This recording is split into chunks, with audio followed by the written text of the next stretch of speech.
পাখি পাকা পেঁপে খায়, কিন্তু আমি পাখিকে পাকা পেঁপে খাওয়ার সুযোগ দেইনি। পাখি খাওয়ার আগেই গাছ থেকে পেরে নিয়ে এসেছি যাতে পাখি খেতে না পারে। তো আজকে আমি এই পাকা পেঁপে দিয়ে একটা রেসিপি তৈরি করব। আর আজকে আমার রেসিপি হচ্ছে পাকা পেঁপের বরফি। একদম গাছ পাকা তরতাজা একটা পেঁপে নিয়েছি, আর এইটা দিয়ে আজকে আমি বরফি তৈরি করব। পেঁপের বরফি তৈরি করার জন্য আমি 1 কাপ পরিমাণ সুজি ভেজে নিচ্ছি। সুজিটাকে লো আঁচে ভাজতে হবে যেন পুড়ে না যায়। হালকা লালচে ভাব হয়ে আসলে তখন আমি এটাকে চুলা থেকে নামিয়ে নেব।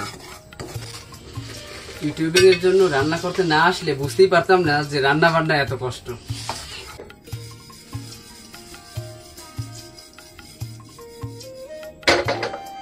সুজিটা আমার পুরোপুরি লাল হয়ে আসছে, আমার ভাজা প্রায় শেষ। এটাকে চুলা থেকে নামিয়ে নিচ্ছি,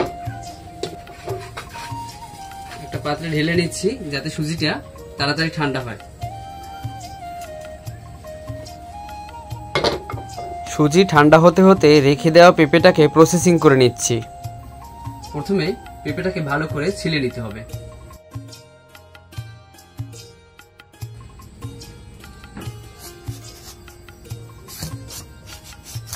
উপর থেকে কষ ভাবটা সরানোর জন্য ধুয়ে নিচ্ছি।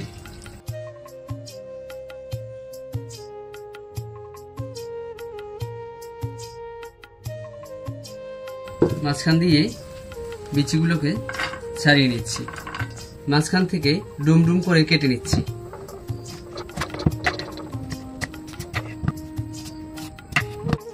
কাটা শেষে আবার একবার ধুয়ে নিব, মাঝখান থেকে ভালো করে পরিষ্কার করে নিচ্ছি। পেঁপেগুলোকে কুচি কুচি করে কেটে নিচ্ছি।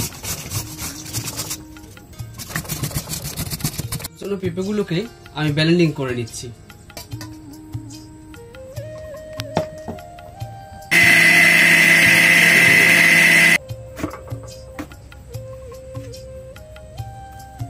এখন ফ্রাই প্যানে পেঁপেটাকে দিয়ে ভালো করে ভেজে নেব যাতে পেঁপেটা একটু রসটা টেনে যায়। আর ব্লেন্ডিং করার সময় হালকা পানি দিয়েছিলাম, পানিটা টানানোর জন্য প্রথমে আমি ফ্রাই প্যানে দিয়ে দিচ্ছি। পানিটা টানানোর পরে তারপরে আমি এর ভিতরে সব মশলা দিয়ে দেব। পানি টানানোর জন্য এখন আমি যে পেঁপেটা দিয়েছিলাম এর ভিতরে সুজিটাকেও দিয়ে দেব যাতে সুজিটাও একবারে সেদ্ধ হয়ে যায়।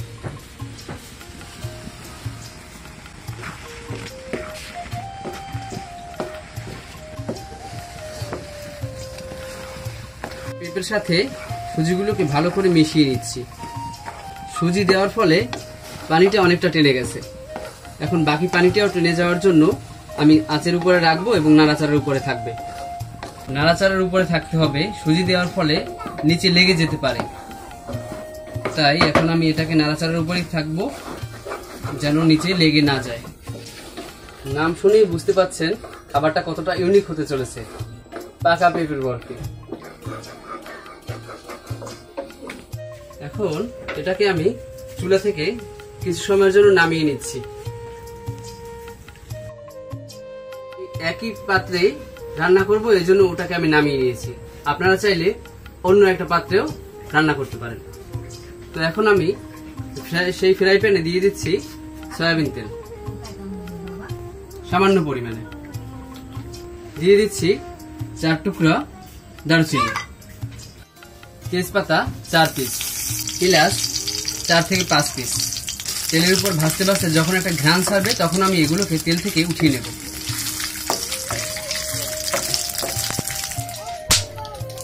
এখন আমার তেজপাতা, দারুচিনি এবং এলাচ ভাজা শেষ। এখন আমি এগুলোকে তেল থেকে উঠিয়ে নেব। এখন আমি ওই মশলা ভাজা তেলের মধ্যে পেঁপের বরফিটাকে দিয়ে দিচ্ছি।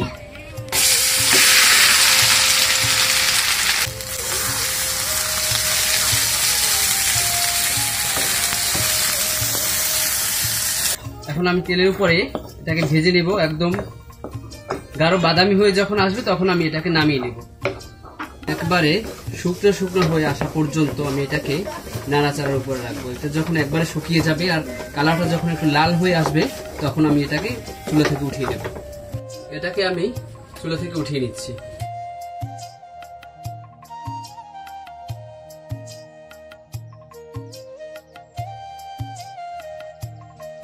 আমার পেঁপের বরফি তৈরি করা শেষ।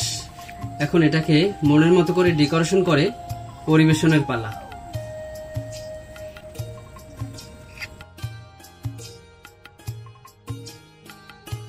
এখন এটা সৌন্দর্য বাড়ানোর জন্য আমি বাদাম দিয়ে এটাকে আরেকটু সুন্দর করে ডেকোরেশন করে দেব। আমার পেঁপের বরফি করা শেষ।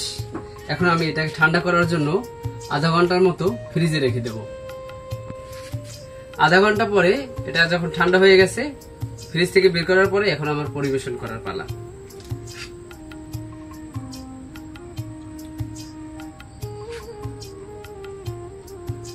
অসাধারণ, আপনারা চাইলে বাড়িতে চেষ্টা করতে পারেন। আর আমার রান্না কেমন হয়েছে কমেন্ট করে জানাবেন অবশ্যই। এতক্ষণ সঙ্গে থাকার জন্য আপনাদের সকলকে ধন্যবাদ।